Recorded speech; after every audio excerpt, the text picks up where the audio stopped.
అందరికి నమస్తేనల్లా. ఎట్లున్నారు? మంచిగా ఉన్నారా? నేనైతే జబర్దస్త్గా ఉన్నా. మరి సిట్టమ్మ ఇయాల మంచి మంచి ముచ్చట్లయితే పట్టుకొని వచ్చింది. ఆలస్యం చేయకుండా మనం ముందైతే పెద్దార్థాలు చూద్దాం పాండ్రి. కావాలనే ఈ ముచ్చట్లు రాజకీయం చేసిండ్రు, అందుకనే మహిళా కాంగ్రెస్ నాయకులు మా మీద దాడి చేసిండ్రు. కలుషితమైన నీళ్లు తాగి 9 మంది జనాలు ఆసుపత్రి పాలు. మరి నిజంగానే అయినయా ఆ నీళ్లు జనాల పాలు? రఘునందన్ రావు సార్ ఇచ్చిండు కేటీఆర్ సార్ కు స్ట్రాంగ్ వార్నింగ్.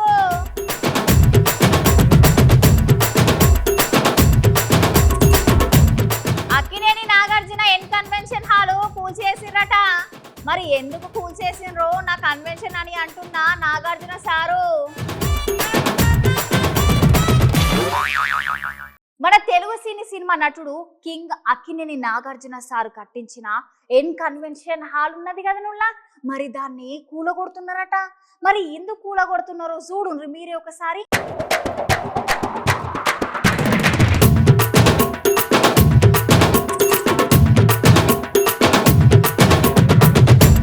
ఇవాళ అక్కినేని నాగార్జున సార్కు సంబంధించిన ఎన్ కన్వెన్షన్ ఫంక్షన్ హాల్ అయితే తెల్లారగట్ల జంబో మిషన్లతోటి గుల్చేసిర్రట.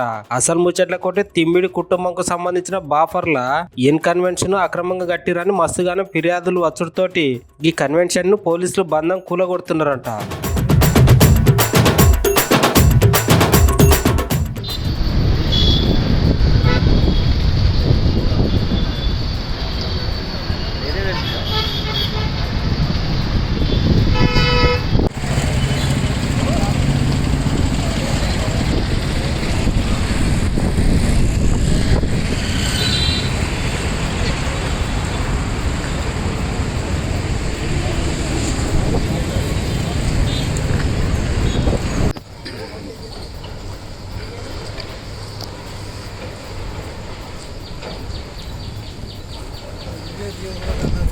మాకు తీసేమొస్తుంది లేదు.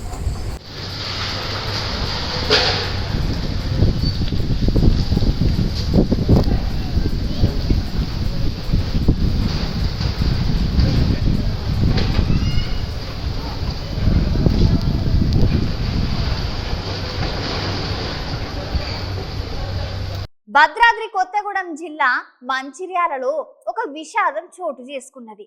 ఆ ఊర్లో కలుషితమైన నీళ్లను తాగిన జనాలందరూ హాస్పిటల్ పాలైనరట. మరి నిజంగా కల్తీ నీళ్లు తాగినందుకే గిట్లా జరిగిందా, మరి లేకపోతే దాని వెనుక ఇంకేమైనా ముచ్చటున్నదో ఒకసారి చూడుండ్రి.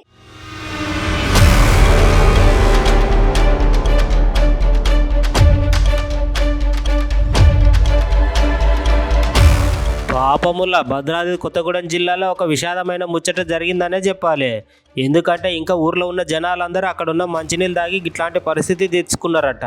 అయితే పాల్వంచ మండలంలో పాత సూరారం ఉన్నది కదా, గా పాత సూరారంలో లోయ గుంపు ఊరు ఉన్నది. గా ఊర్లో 2 దినాల సందట జనాలందరూ కలుషితమైన నీరును తాగి ఒకరి తర్వాత ఒకరు ఎవరికి తెలియకుండా హాస్పిటల్లో పోయి చికిత్స చేసుకున్నారట. అయితే వాళ్ళందరికీ ఆ నీళ్ళు తాగుడుతోటి వాంతులు విరోచనాలు అయ్యేసరికి అక్కడ ఉన్న 9 మంది పరిస్థితి అయితే ఘోరంగా తయారైందట ఆ నీళ్ళు చేయబట్టి.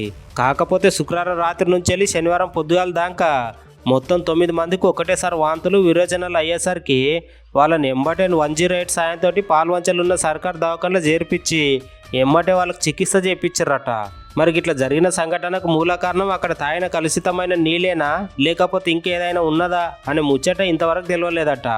సార్లు మరి గా ముచ్చటేందో తెలుసుకొని ఇంకా జనాలకు మంచిగా చికిత్స చేసి వాళ్ళ ప్రాణాలను అయితే కాపాడుర్రి.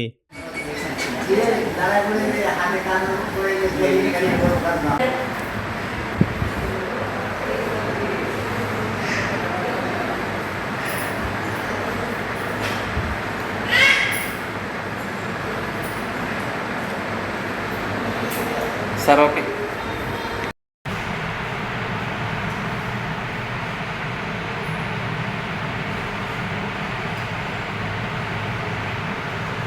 ఇస్తాము 24 వాంతులు వెనకాల ఏం లేదండి. మాకు అందరు కట్టలే అయిపోయింది. ఏం లేదు, ఏం దక్కింది అని ఏ పంచలకు పోయిన వాళ్ళకి అవుతుంది, పంచలకు పోయిన వాళ్ళకి కూడా అవుతుంది. రాత్రి పేరు డాక్టర్ రఘునాథ్ అండి. నేను ఇక్కడ పాల్వంచ సిహెచ్సిలో వర్క్ చేస్తున్నాను. నిన్న నైట్ మన దగ్గరికి ఒక 9 మెంబర్స్ వాంతులు విరోచనాలు కంప్లైంట్స్తో వచ్చారు. వాళ్ళందరూ వీక్గా కూడా ఉన్నారు. అందులో కొంతమంది చిన్నపిల్లలు కూడా ఉన్నారు. ఈరోజు ఎర్లీ మార్నింగ్ ఒక 50 years పెద్ద అతన్ని తీసుకొని వచ్చారు. ఆయన బాగా మరీ ఎక్కువ వాంతులు విరోచనాలతో ఉన్నారు, డీహైడ్రేట్ అయిపోయి ఉన్నారు. ఇది ఇప్పుడు అతన్ని అయితే స్టేబుల్ చేసి కొత్తగూడెంకి పంపించాము. మిగిలిన వాళ్ళందరూ ఇక్కడే ఉన్నారు. దీనికి కారణం మోస్ట్ ప్రాబబ్లీ వాటర్ కలుషితం వల్లనే అయి ఉండొచ్చు. వాళ్ళు చెప్పడం అయితే ఒక ఫంక్షన్కి వెళ్దామని చెప్పారు, కానీ అందులో కొంతమంది ఫంక్షన్కి వెళ్ళని వాళ్ళు కూడా ఉన్నారు. మోస్ట్ ప్రాబబ్లీ అది వాటర్ ఇన్ఫెక్షన్ వల్లనే అయి ఉండొచ్చు. ఒక దగ్గర రైతులను సహకార సంఘపు బ్యాంక్ అధికారులు మోసం చేసి వాళ్ళ అకౌంట్లో పడ్డ రుణమాఫీ పైసలను మాయం చేస్తున్నారట. మరి ఈ ముచ్చట గా రైతులకు తెలివంగానే మస్తు ఆందోళన చేసుకుంటా ఇగో గిట్లా అనబట్టే.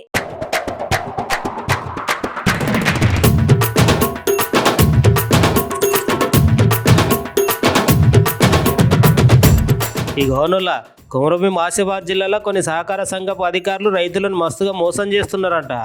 వాళ్ళకి తెలియకుండానే వాళ్ళ సహకార సంఘంలో రుణాలు తీసుకుంటున్నారంట వాళ్ళ ఖాతాలల్లో. ఈ ముచ్చట రైతులకు తెలుసుడుతోటి రైతులు మస్తు ఆందోళన చేస్తున్నారు. అయితే రైతులకు మంజూరైన రుణాలను సహకార సంఘం CEO ఎవరైతే ఉంటారో గా CEO ఇంకా బ్యాంక్ అధికారులు సహా చేస్తున్నారని ఇక రైతులందరూ మస్తుగానం ఆరోపిస్తున్నారు. అయితే కాంగ్రెస్ ప్రభుత్వం ప్రతిష్టాత్మకంగా చేపట్టిన మంచి కార్యక్రమం రుణమాఫీ పథకాన్ని 2 లక్షల వరకు ఆగస్టు 15 రోజున రుణమాఫీ చేస్తే మండలంలోనే రైతులు వాళ్ళకు రుణమాఫీ కాలేదని గట్లనే అగ్రికల్చర్ అధికారులను అడిగితే మాకు సహకార సంఘంలో రుణాలు ఉన్నాయని దాని మీద మీ రుణం మొత్తం 2 లక్షలకు పైన ఉన్నది, అందుకనే రుణమాఫీ జరుగుతలేదని తెలిపిర్రట. ఇక రైతులు లబోదిబో అనుకుంటూ మొత్తుకుంటున్నారు రైతులందరూ. కొత్తగా వచ్చిన కాంగ్రెస్ ప్రభుత్వం రైతులందరికీ రుణమాఫీ చేస్తే సహకార సంఘాల అధికారులు ఆ రైతు మాఫీని మొత్తం వాళ్ళ అకౌంట్లో వేసుకొని రైతు మాఫీని లూటీ చేసిండ్రు. గట్లుంటుంది అవల్ల ముచ్చట. పాపం కాంగ్రెస్ ప్రభుత్వం ఎంత తిప్పలు వాడి రైతులందరూ సంతోషంగా ఉండాలని రైతు రుణమాఫీ చేస్తే వాళ్ళ అకౌంట్లో పడ్డ డబ్బులను మాయం చేసిర్రి. ఇదేమన్నా న్యాయమా చెప్పుర్రి? రైతు నోట్ల మట్టి కొట్టుడు కాకపోతే పద్ధతేనా ఇది? ఇట్లాంటి చాలా మంది ఉన్నారు మేడం. మా బ్రదర్ కూడా ఉన్నాడు ఇక్కడ. నిమిషం ఆధార్ కార్డు కూడా అప్లై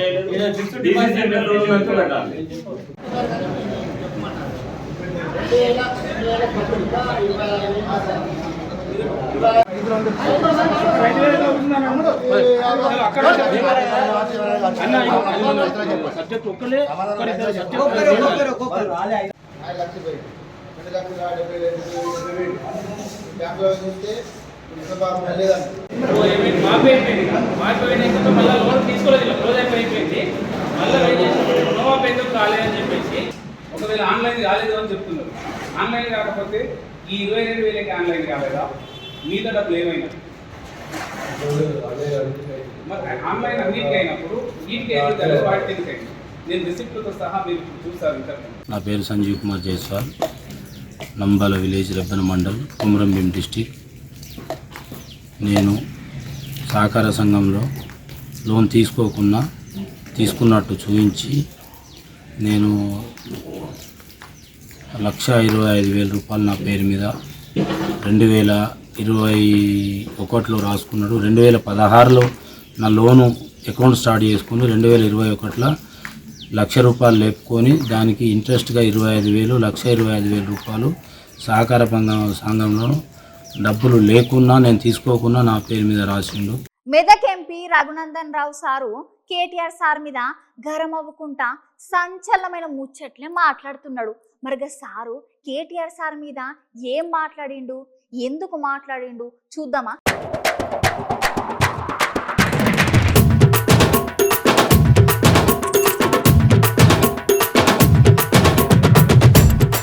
గత 2-3 రోజులుగా టీఆర్ఎస్ కాంగ్రెస్ ఏదో ఉద్ధరించినట్టు ఒకరికొకరు సవాళ్ళు, ప్రతి సవాళ్ళు, టేపులో ఉంటున్నామని ఒక ఆయన, జల్లిగులో ఉంటున్నామని ఇంకొక ఆయన, వీళ్ళు మొత్తం ఏదో ఒక డ్రామాని,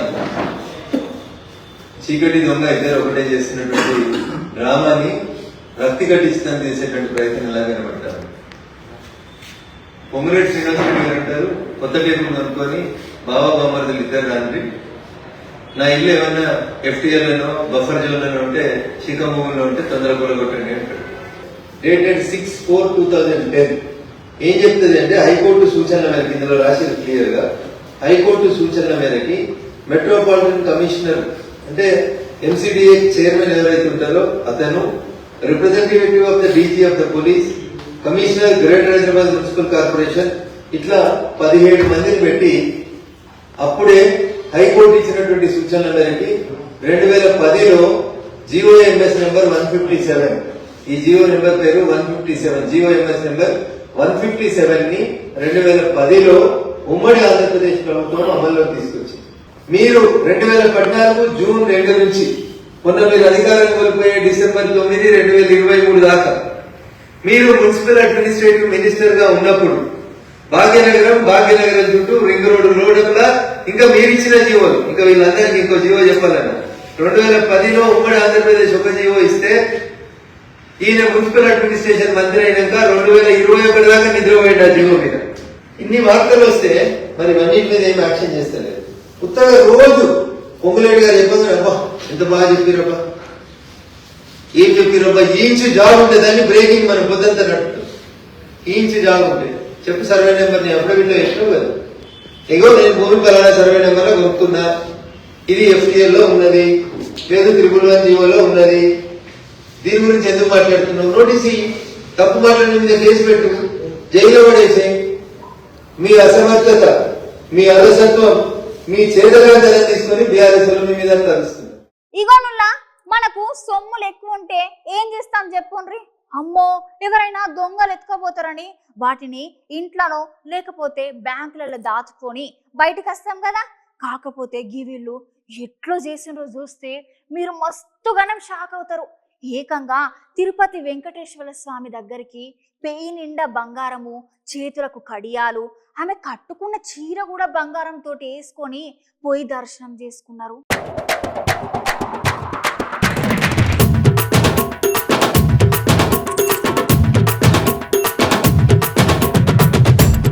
ఆగు ఆగు ఆగు, గా తిరుపతి నుండి వడ్డీకి అసలే వెంకటేశ్వర స్వామి కంటే వీరు ధనవంతులులా.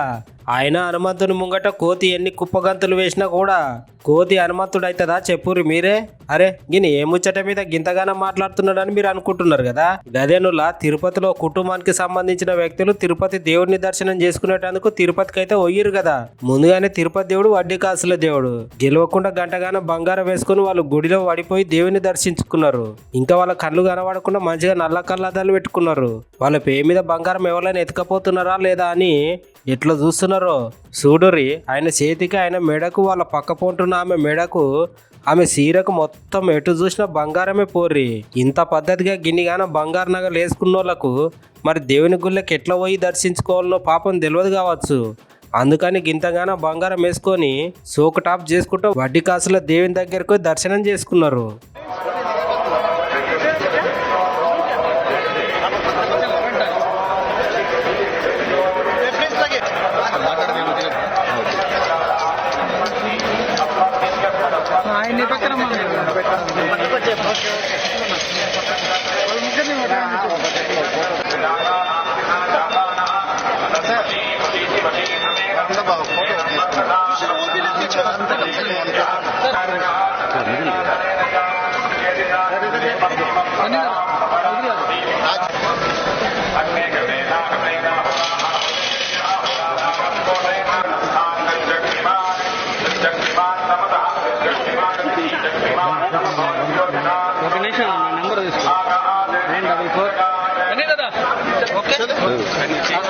కానీ యాభై ఊరికి ఇచ్చిన ఫోనా చూసారా చెప్పాలి కదా. ఓకే అవుట్ సైడ్ సైడీనా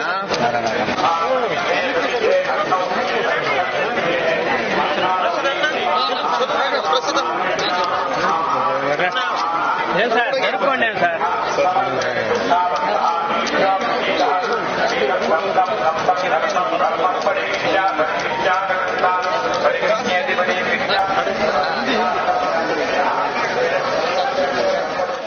ఈ మధ్యన ఎక్కడ చూసినా కూడా చిన్నోళ్ళు కూడా యూట్యూబ్ చేసుకుంటా ఏదో ఒకటి మాట్లాడుకుంటా మస్తుగా ట్రెండ్ అయ్యి వైరల్ అవుతున్నారు కదా. గట్లా ట్రెండ్ అయిన ముచ్చట్లు మీకు ఒకటి పట్టుకొని వచ్చిన, కాకపోతే ఈ ట్రెండింగ్ ముచ్చట ఈ వైరల్ ముచ్చట ఏకంగా కేస్ బుక్ అయ్యే కాడికి వచ్చింది.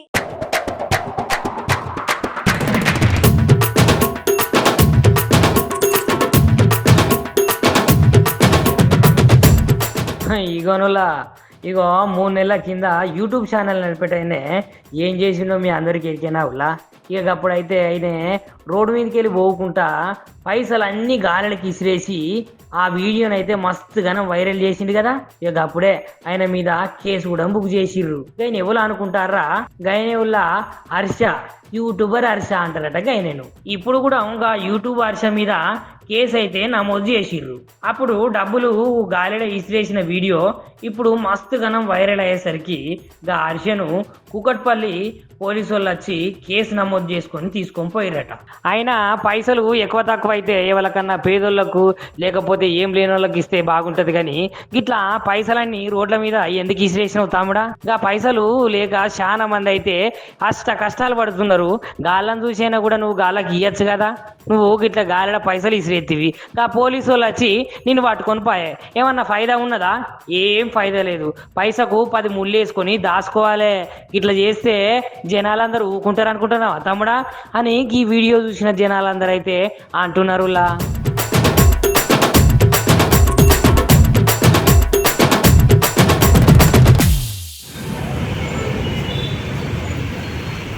నిన్న మనకు ఈవినింగ్ ఫేస్బుక్లో, ట్విట్టర్లో,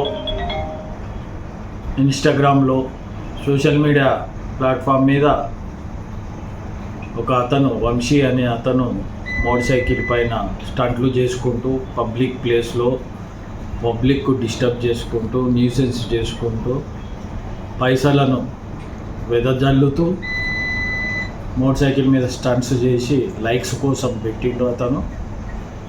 అది పబ్లిక్లో బాగా వైరల్ అయ్యి న్యూసెన్స్ అయ్యింది. ఇటువంటి స్టంట్లు రోడ్లపై చేయడం, పబ్లిక్కు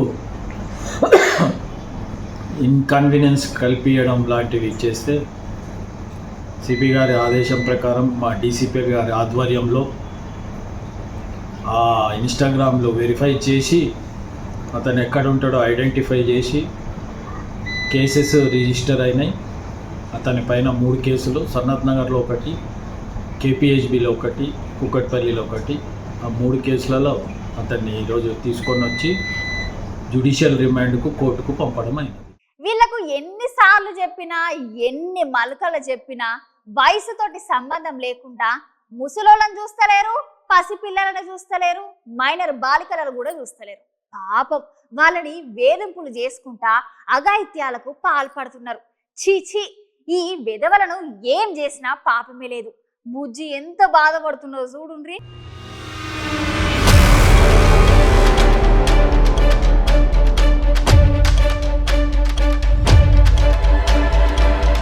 చేసి ఈ విధవగాళ్ళకు ఎన్ని చెప్పినా, ఎన్నన్నా, ఎన్ని తిట్టినా, ఎన్ని శిక్షలు వేసినా కూడా వీళ్ళ బుద్ధి అయితే మారదుల్లా. ఇగో కుక్కతోకకు గుండు కడితే చక్కగా వస్తుందా? వీళ్ళ బుద్ధి కూడా అంతే ఉంటుంది. ఈయనేంది ఇట్లా మాట్లాడుతున్నాడు అని అనుకుంటున్నారు కదా. అవునుల్లా, నేను మాట్లాడే ముచ్చట నిజమే. ఎందుకంటే రోజు రోజుకు బాలికల మీద, గట్లనే మహిళల మీద, చిన్నపిల్లల మీద వేధింపులు, లైంగిక దాడులు గిట్లా చెప్పుకుంటూ పోతే మస్తు గణం చేస్తున్నారు కొంతమంది బద్మాషిగాళ్ళు. అయితే నేను చెప్పబోయే ముచ్చట ఎక్కడ జరిగిందంటే కృష్ణా జిల్లా ఉన్నది కదా, గా కృష్ణా జిల్లాల మచిలీపట్నంలో ఈ ముచ్చట జరిగింది. ఈ కామాంధునికి మైనర్ బాలికలే టార్గెట్ చేసుకొని మరి వాళ్ళను వేధింపులకైతే గురి చేస్తున్నాడట. వీడు 10వ తరగతి ఫెయిల్ అయ్యి ఇంట్లోనే ఉంటున్న ఒక బాలిక దగ్గరికి ప్రతిరోజు వేధింపులకు గురి చేసుకుంటా ఒకడైతే వస్తున్నాడట. మన పేరేందంటే సూర్యదేవర కన్నా జాస్వా. ఇక ముచ్చట ఏంటంటే వీనికి 50 సంవత్సరాల వయసు ఉంటుంది. అయినా ఈ 50 సంవత్సరాల వయసులో కూడా వాడు చిన్నపిల్లలను ఎంతగానం వేధిస్తున్నాడంటే చెప్పలేని చోట ముట్టుకుంటా, వేధింపులకు గురి చేసుకుంటా, వాళ్ళను అక్కడికి రా ఇక్కడికి రా అని అనుకుంటా మస్తు వేధించేసరికి ఆ బాలికలైతే మస్తు ఘనం భయపడుతున్నారు. పాపం వీడు వేధింపులకు గురి చేసిన బాలిక తల్లిదండ్రులు అయితే దివ్యాంగులు. వాళ్ళకు కళ్ళుండయి. ఆ బాలికను 9వ తరగతి నుంచెల్నే పెళ్లి చేసుకుంటా, నిన్ను ప్రేమిస్తున్నా అని వేధింపులు మొదలు పెట్టిండట. హైనీ స్కూల్ ఉన్నది కదా, గా హైనీ స్కూల్లో రికార్డు అసిస్టెంట్గా పనిచేసిండట ఈ సూర్యదేవర కన్నా జాస్వా. స్కూల్లో కూడా వీడు చాలా మంది ఆడపిల్లలను లైంగికంగా వేధించుడు సురువు చేసుడితోటి ఆ స్కూల్లో ఉన్న యాజమాన్యం వీన్నైతే సస్పెండ్ చేసింది, స్కూల్లోకి వెళ్ళి పంపించేసింది బయటికి. ఇక కొంతమంది బాలికలు అయితే వీడు చేసిన రాసలీలను బయట పెట్టేందుకు మీడియా ముంగటికి వస్తే వీడు ఏం చేస్తున్నాడని మస్తుగనం భయపడుతున్నారంట. ఇక ఇప్పుడు ఈ బాలికనైతే ధైర్యం చేసుకొని వచ్చి మీడియా ముంగట ఈ ముచ్చట్లని చెప్తున్నది. గతంలో గుడివాడకు చెందిన బాలిక వీని మీద వేధింపులు తట్టుకోలేక మచిలీపట్నం హాస్టల్లోనే ఆత్మహత్యకు కూడా పాల్పడ్డదట. చూసిర్రా వీడు ఎంత దుర్మార్గమైన పని చేస్తున్నాడో. ఇక గిట్లయితే మంచిగుండదని ఈ కామాంధుడితోటి నాకు ఎట్లనైనా విముక్తి కలగాలని పాపం మైనర్ బాలిక కామాంధుడి మీద మచిలీపట్నం పోలీసులకు ఫిర్యాదులు అయితే చేసిందుల్లా. నా పేరు శకుంతల, నేను హైనీ హాస్టల్లో చదువుతున్నా. ఇప్పుడు కన్నా జాషువా గారు నన్ను 9th నుంచి వేధిస్తున్నారు. అది కాక నన్ను ఉంచుకుంటా అంటున్నారు. ఫస్ట్ నుంచి అసభ్యకరంగానే ప్రవర్తించేవాడు, కన్ను కొట్టేవాడు, మళ్ళీ ఎక్కడ పడితే అక్కడ చేతులు వేసేవాడు. మొన్న గొడవలు కూడా అయినాయి, వాళ్ళ ఇంటికి తీసుకెళ్లారు ఏమన్నా పని చేయడానికి, అక్కడ కూడా అసభ్యకరంగానే ప్రవర్తించాడు. ఆ తర్వాత బీచ్ కి తీసుకెళ్లాడు, అక్కడ కూడా అసభ్యకరంగానే ప్రవర్తించాడు. అది కాక మా ఇంటికి వచ్చి నన్ను రా అది ఇది అంటున్నాడు. మా అమ్మ వికలాంగులు కాబట్టి మా అమ్మకి ఏం తెలియదు కాబట్టి అట్లా అంటున్నాడు. మళ్ళీ మా అమ్మకి, మా బాబాయికి అందరినీ తిడుతున్నాడు. నేను ఎక్కడ పని చేసినా వచ్చి అక్కడికి ఏదో ఒకటి అని చెప్పి వేధిస్తున్నాడు. అది కాక నన్నే కాదు ఇంకా చాలా మంది అమ్మాయిలను కూడా ఇట్లానే చేశాడంట. మహిళా సంఘాల కమిషన్ ముంగటికి హాజరయ్యేందుకు మేము అందరం వస్తే ఈ సంఘాలను రాజకీయం చేయాలనుకొని మహిళా కాంగ్రెస్ నాయకులందరూ కలిసి మా మీద మూకుముడిగా దాడి చేసిండ్రని కేసీఆర్ సార్ అంటున్నాడు. మరి ముచ్చట మీరే చూడండి ఒకసారి.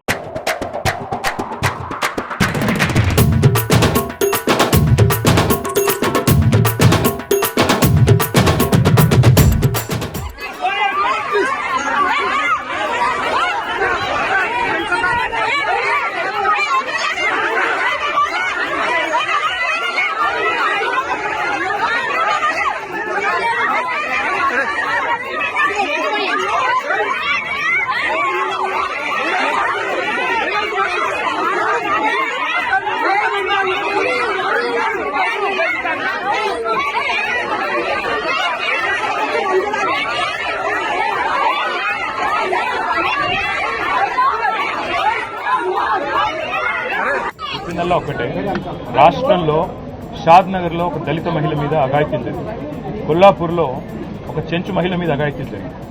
రాష్ట్రంలోని హాస్టళ్లలో చాలా మంది వసతి గృహాల్లో పిల్లల పరిస్థితి బాగాలేదు. ఇవన్నీ చెప్తుంటే చైర్మన్ గారు ఏమన్నారంటే మళ్ళీ ఇంకో రూపంలో రండి, వస్తే నేను తప్పకుండా సమయం ఇస్తాను, ఆ రోజు మొత్తం చెప్పండి అన్నారు.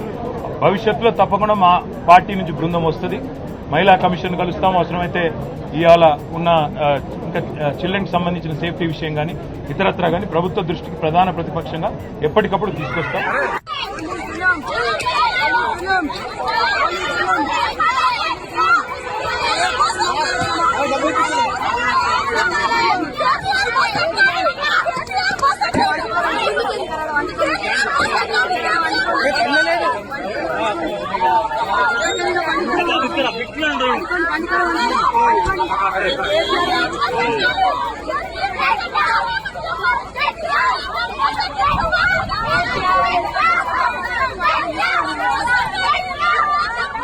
ఇక గివ్వులు అయ్యాలి ముచ్చట్లు, మళ్ళీ సిట్టమ్మ గమ్మత్ ముచ్చట్లు, మంచి ముచ్చట్లు అయితే మళ్ళీ పట్టుకొని వస్తుంది. అంతవరకు ఉంటా మళ్ళా.